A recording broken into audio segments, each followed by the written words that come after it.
Ya, halo adik-adik semua. Halo, Kita adik-adik. berjumpa kembali dalam ibadah online kita hari ini. Kakak-kakak senang bisa bersama-sama dengan adik-adik lagi. Pada hari ini kita bisa menyanyi muji Tuhan, mendengarkan firman Tuhan, walaupun secara online tentunya ya.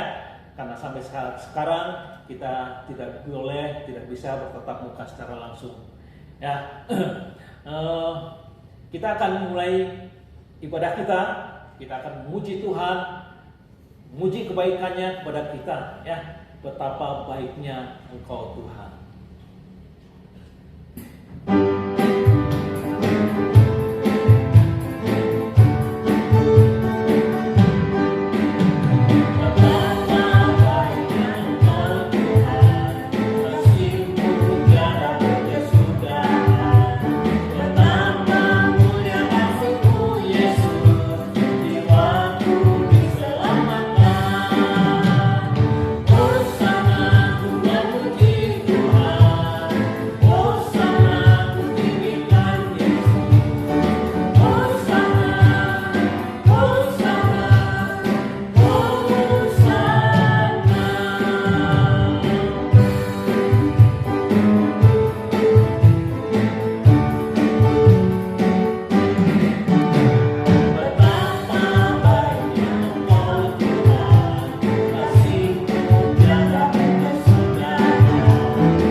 Adik-adik, mari kita datang kepada Tuhan, kita mulai kebaktian kita, ibadah kita di dalam doa. Mari kita berdoa.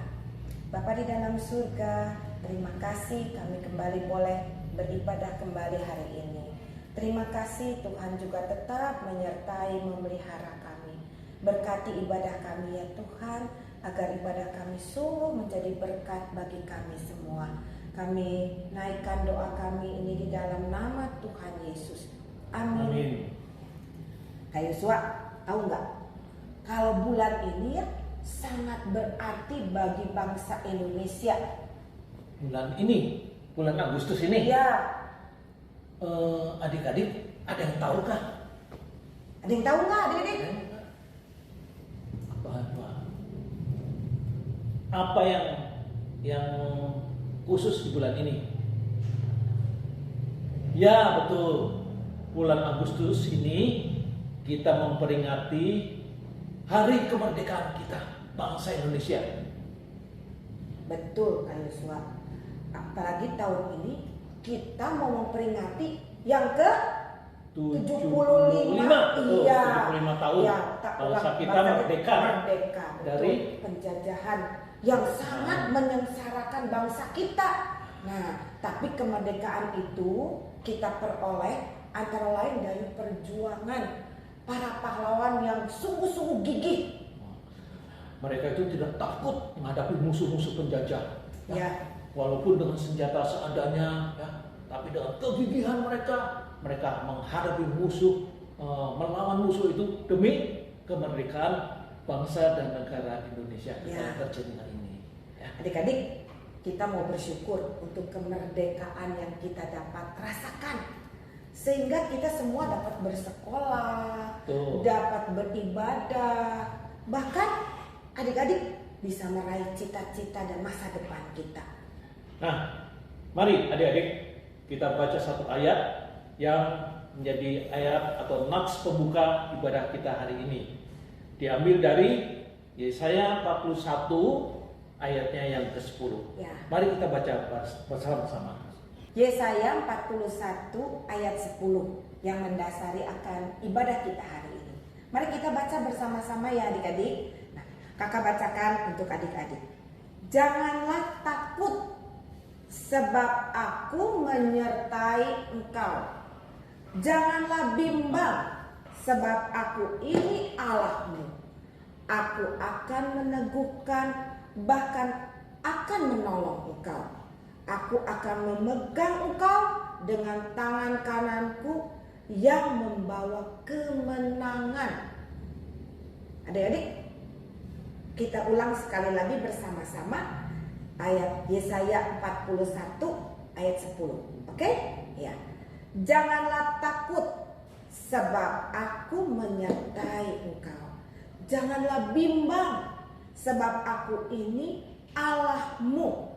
Aku akan meneguhkan, bahkan akan menolong engkau. Aku akan memegang engkau dengan tangan kananku yang membawa kemenangan. Mari kita sambut ya adik-adik dengan nyanyian Ada Satu Sobat Yang Setia.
Kita mau masuk di dalam firman Tuhan. Kita semua menyiapkan hati, pikiran, telinga agar kita sungguh-sungguh menjadi berkat di dalam mendengarkan firman. Sebelum kita masuk dalam firman, kita mau menyiapkan dulu dengan satu lagu El Shaddai.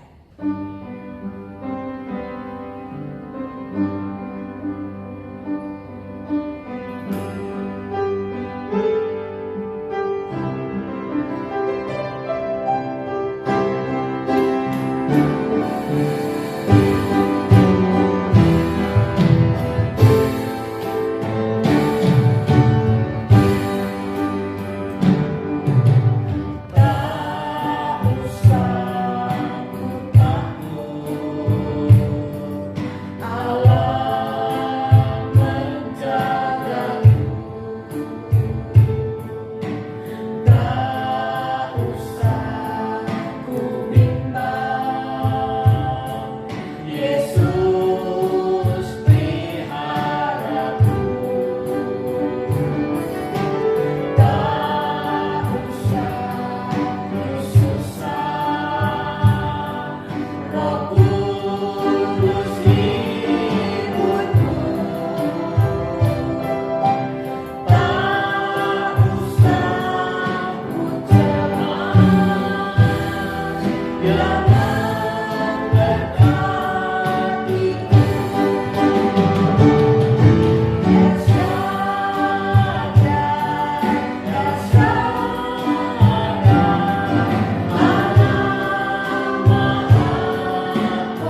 adik-adik, berjumpa lagi dengan Kanatan hari ini. Kita akan bersama-sama mendengarkan firman Tuhan. Sebelum itu, Kanatan mengajak adik-adik sekalian untuk bersatu di dalam doa. Mari kita bersatu di dalam doa. Tuhan Yesus Kristus, kami bersyukur untuk kebaikan-Mu di sepanjang kehidupan kami. Hari ini kami hendak membaca dan mendengarkan firman Tuhan. Berikanlah hikmat-Mu kepada kami, supaya kami mengerti apa yang menjadi kehendak-Mu di dalam kehidupan kami. Kami mengakui segala kelemahan dan kekurangan kami sebagai manusia. Tetapi kami percaya bahwa Engkau telah mengutus Roh Kudus untuk menuntun dan memberikan kekuatan kepada kami. Sehingga ketika kami membaca dan mendengarkan firman Tuhan, kami memahami firman Tuhan itu sejalan dengan apa yang menjadi kehendak-Mu. Inilah kami anak-anak-Mu Tuhan, kami siap membaca dan mendengarkan firman Tuhan. Di dalam nama Tuhan Yesus Kristus, Juru Selamat yang hidup, kami berdoa. Amin. Adik-adik, Kanatan undang untuk membuka Alkitab dari Keluaran 4 ayat 1 sampai 17. Ini adalah kisah di mana Tuhan memanggil Musa untuk menjadi pemimpin bagi bangsa Israel, supaya bangsa Israel keluar dari tanah Mesir. Keluaran 4 ayat 1 sampai 17.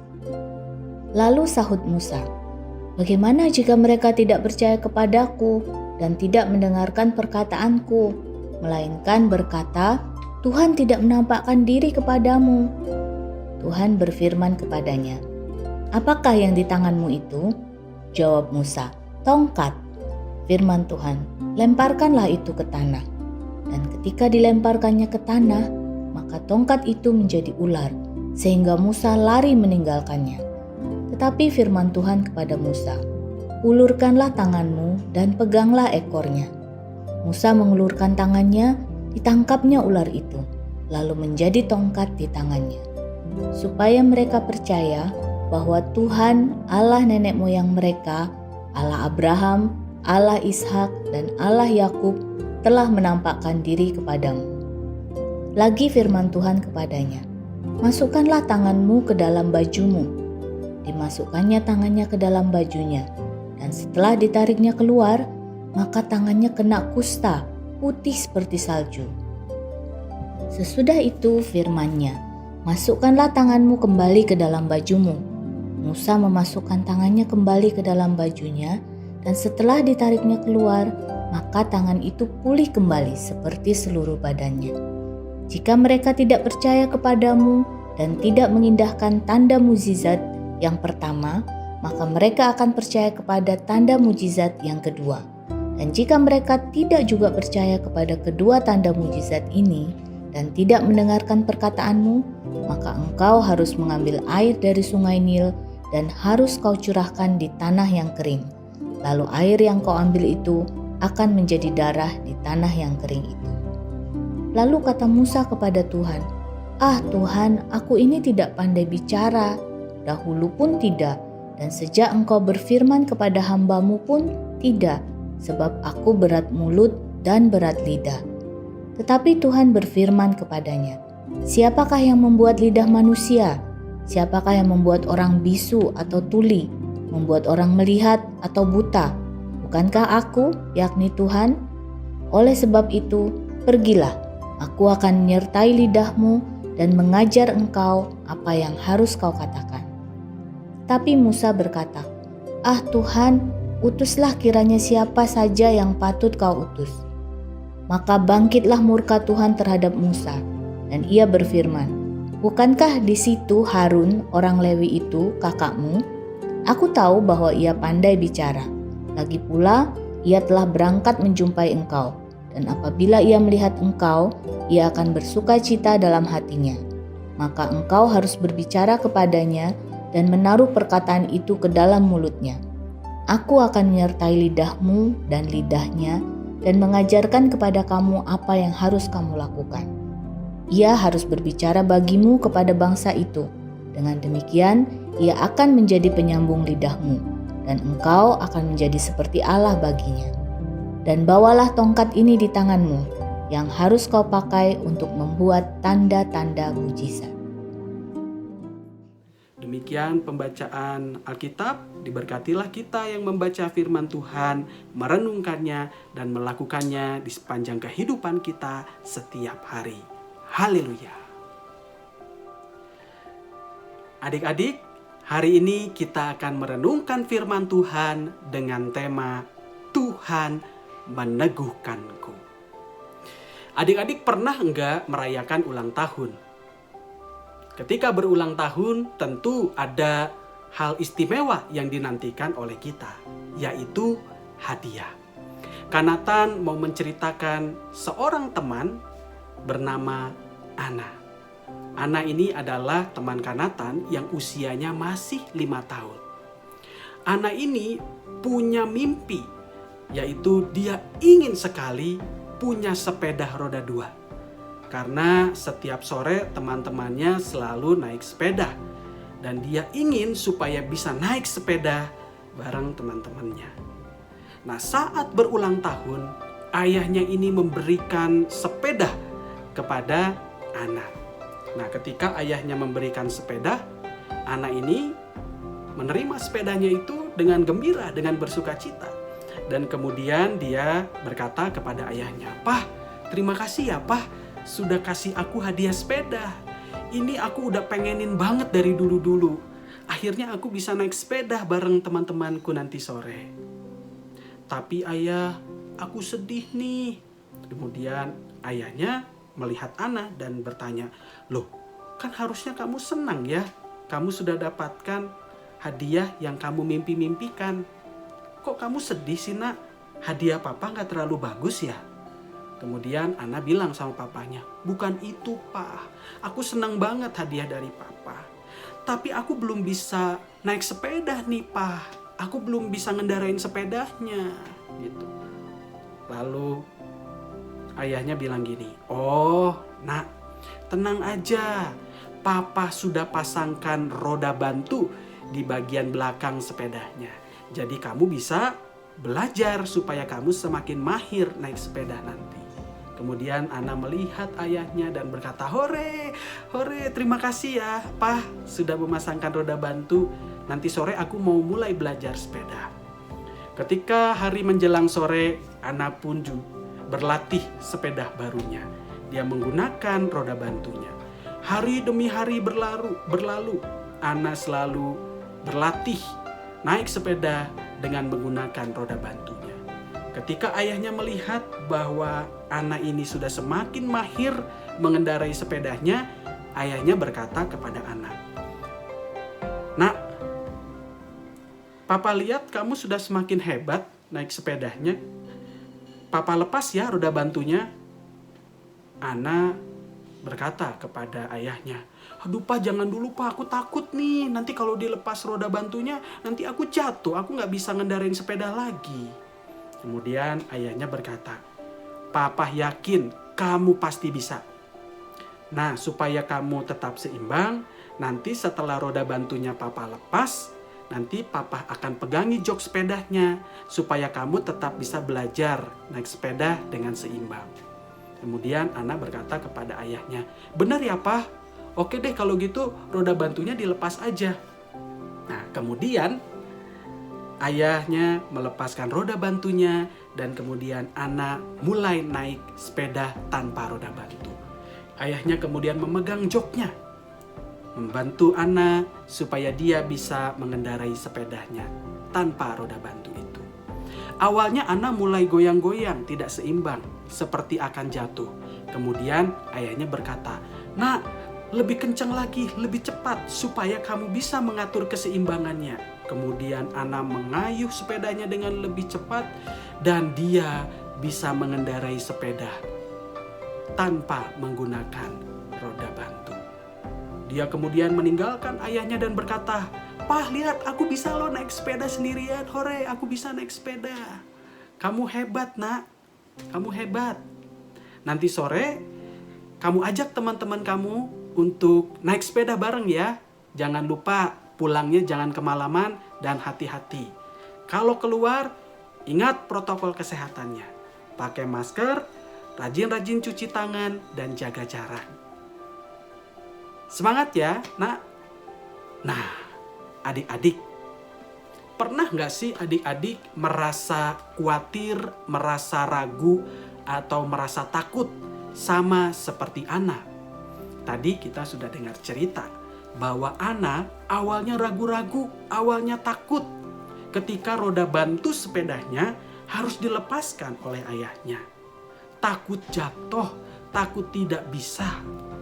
Tetapi pada akhirnya ketika ayahnya meyakinkan Ana bahwa nanti akan papa pegang, tenang aja. Nanti akan papa tuntun, tenang aja. Akhirnya Ana bisa juga. Nah, mungkin adik-adik di rumah juga pasti pernah mengalami rasa takut, rasa ragu di dalam diri. Kanatan juga pernah mengalami rasa takut dan keraguan-raguan. Adik-adik, apa sih rasa takut yang pernah dialami oleh adik-adik? Contohnya, ketika adik-adik baru naik kelas. Nah, suasana kelasnya kan baru, kelasnya baru, dan ada teman-teman baru juga. Nah, tentu masih ada teman-teman lama, tetapi pasti ada teman-teman baru juga. Gurunya pun juga mungkin adalah guru yang baru. Ya. Nah, mungkin adik-adik merasa takut untuk memulai kegiatan belajar di situasi yang baru, di keadaan yang baru.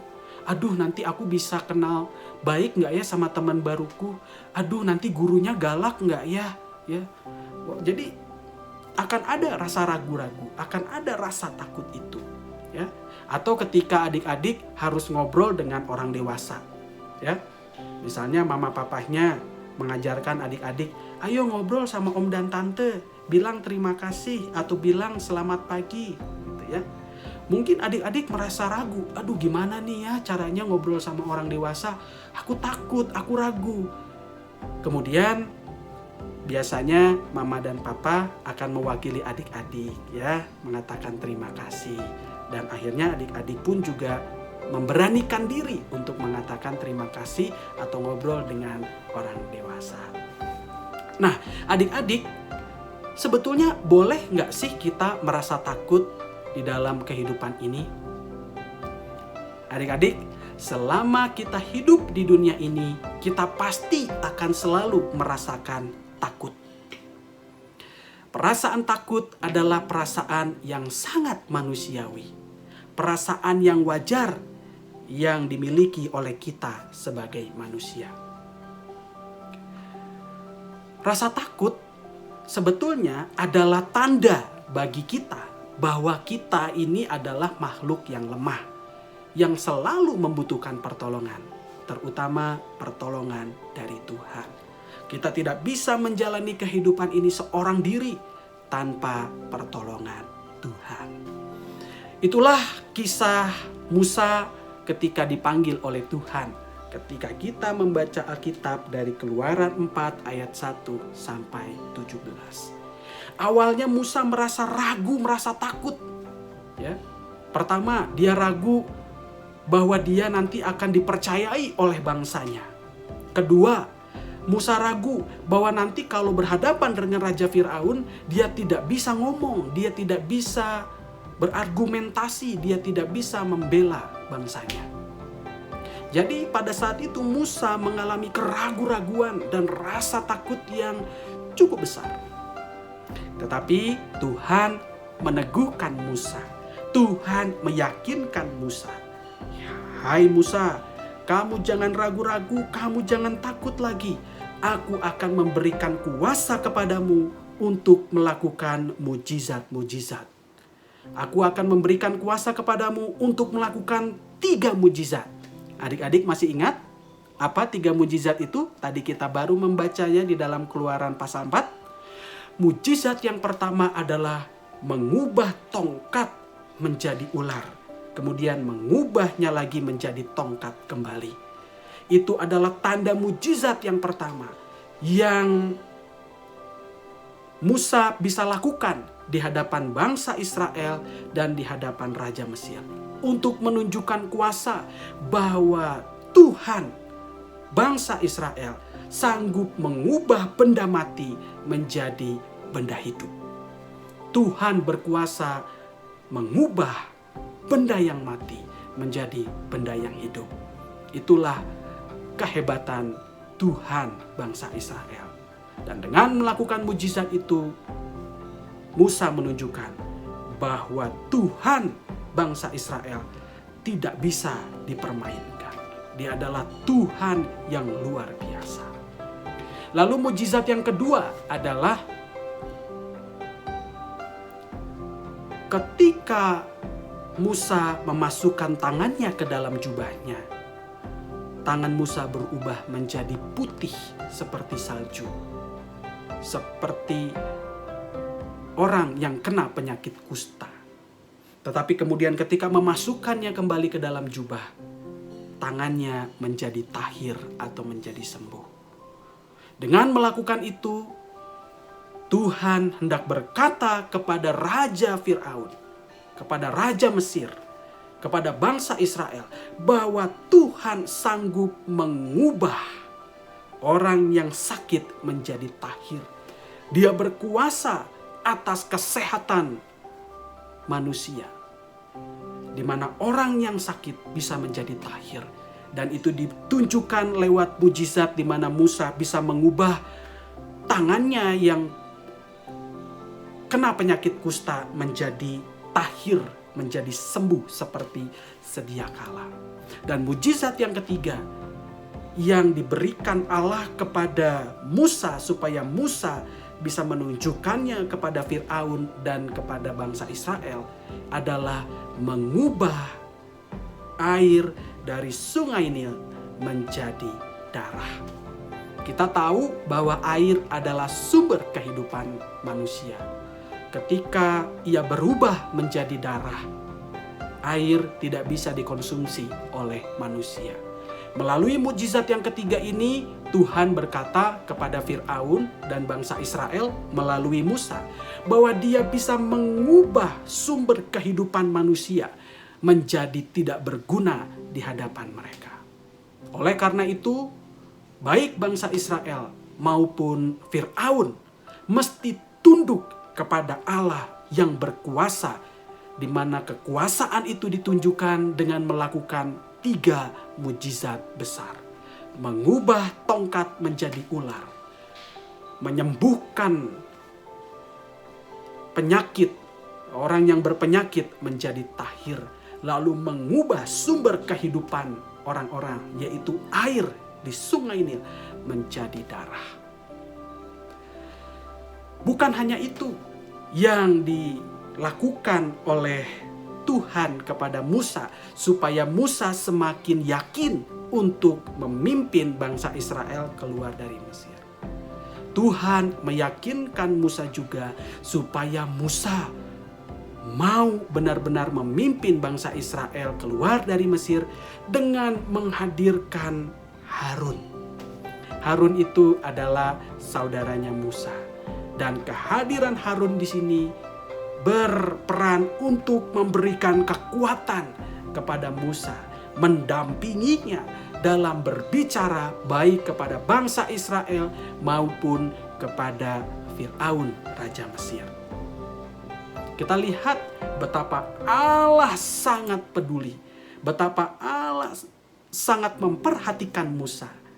Dia memberikan kuasa kepada Musa untuk bermujizat supaya Musa percaya diri untuk menghadapi Firaun dan bangsa Israel. Tuhan juga mengutus Harun supaya ketika Musa gagap dalam berbicara atau lupa ya mau ngomong apa nih, ada Harun yang mengingatkan, dan Harun juga yang akan menyeimbangkan Musa dalam berbicara baik kepada bangsa Israel maupun kepada Firaun. Dari kisah Musa yang diutus oleh Tuhan ini, kita melihat bahwa di balik tugas yang besar ada penyertaan Allah yang juga besar. Dalam menjalankan tugasnya, Musa diberikan kemampuan untuk bermujizat. Tuhan berkata, supaya bangsa Israel dan Fir'aun mempercayai kuasa Tuhan melalui mujizat yang dilakukan oleh Musa. Bukan hanya itu, Tuhan juga menghadirkan Harun untuk memberikan kekuatan kepada Musa untuk mendampingi Musa dalam berbicara kepada bangsa Israel dan Fir'aun. Adik-adik yang dikasihi Tuhan Yesus Kristus, di tengah kehidupan kita sekarang ini, kita pasti pernah dan akan berhadapan dengan tantangan-tantangan yang sulit. Tetapi sekalipun demikian, jangan berkecil hati. Kita percaya bahwa Allah selalu menyertai kita dan meneguhkan kita dengan caranya. Masih ingat ayat firman Tuhan yang menguatkan kita? Di dalam Mazmur 37 ayat 24. Apabila ia jatuh, tidaklah sampai tergeletak, sebab Tuhan menopang tangannya. Dalam menjalankan kehidupan kita sehari-hari, kita akan berhadapan dengan kesulitan-kesulitan. Tetapi kesulitan-kesulitan itu tidak akan membuat kita jatuh sampai tergeletak. Karena sebelum kita terjatuh, Tuhan sudah memegang tangan kita agar kita tidak terantuk kepada batu. 1 Korintus 10 ayat 13 juga mengingatkan kita, pencobaan-pencobaan yang kamu alami ialah pencobaan-pencobaan biasa yang tidak melebihi kekuatan manusia, sebab Allah setia dan karena itu Ia tidak akan membiarkan kamu dicobai melampaui kekuatanmu. Pada waktu kamu dicobai, Ia akan memberikan kepadamu jalan keluar sehingga kamu dapat menanggungnya. Adik-adik, jika kita merasa takut atau ragu, segeralah berdoa kepada Tuhan. Ungkapkanlah perasaan kita itu dengan jujur kepada Tuhan. Setelah kita berdoa, kita bisa mencoba menceritakan kegelisahan hati dan pikiran kita kepada orang-orang yang kita percaya. Misalnya, mama papa kita di rumah, kakak-kakak sekolah minggu, guru-guru di sekolah, atau kakak rohani kita di gereja. Mereka bisa menjadi perpanjangan tangan Tuhan untuk membantu kita supaya kita bisa menghadapi rasa takut kita dan keraguan kita. Adik-adik, percayalah senantiasa kepada Tuhan yang selalu menuntun dan menyertai kita. Karena Tuhan selalu meneguhkan kita supaya kita berani menjalankan kehidupan ini menurut kehendak-Nya. Biarlah firman Tuhan pada hari ini menguatkan kita semuanya dari hari ke hari. Amin. Adik-adik, tiba saatnya kita akan memberikan persembahan kepada Tuhan. Seperti biasanya, karena kita masih di rumah masing-masing, persembahan itu bisa kita masukkan ke dalam amplop, kita titipkan pada orang tua kita, atau kita simpan dulu. Nanti pada saatnya kita bisa datang ke gereja, kita membawa persembahan itu dan kita berikan kepada gereja kita melalui guru-guru sekolah minggu. Mari adik-adik kita datang kepada Tuhan, kita mau mempersembahkan persembahan kita, juga sekalian kita mau menutup kebaktian kita. Mari adik-adik kita berdoa. Puji dan syukur Tuhan untuk kasih setia kebaikan Tuhan yang selalu limpah di dalam hidup kami. Sungguh Tuhan, kami bersyukur Engkau memelihara hidup kami, orang tua kami, saudara-saudara kami, sehingga kami selalu diberkati oleh Tuhan. Kami membawa akan persembahan kami ke dalam tangan-Mu, biarlah Tuhan memberkati. Semuanya itu boleh mendatangkan kemuliaan bagi nama Tuhan dan juga boleh menjadi berkat bagi banyak orang. Tuhan, kami datang kepadamu mohon, Tuhan tetap menyertai kami meskipun kami beribadah, sekolah, di rumah.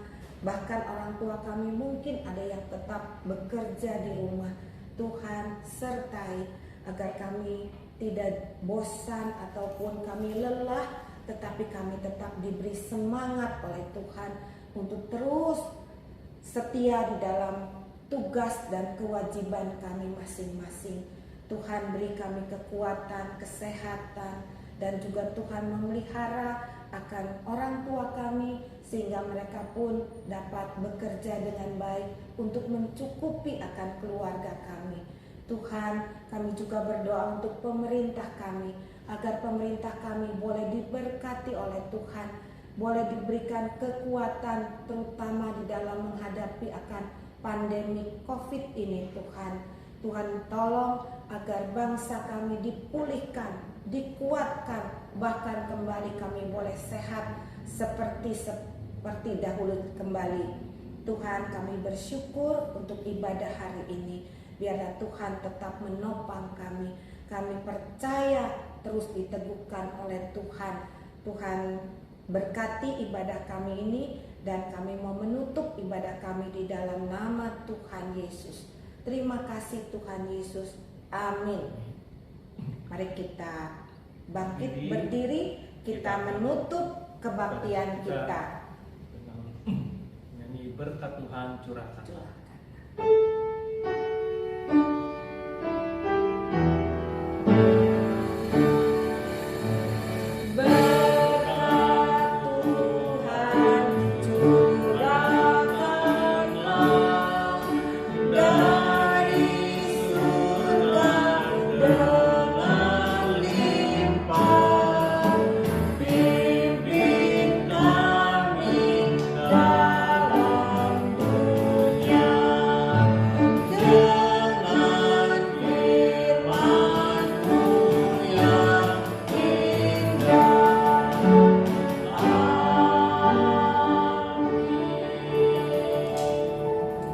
Ibadah kita sudah selesai adik-adik. Kita berjumpa lagi di minggu yang akan datang. Adik-adik semangat terus, tetap beribadah, tetap bersekolah, dan kita tetap berharap, bersandar, percaya kepada Tuhan. Sampai jumpa adik-adik. Tuhan memberkati.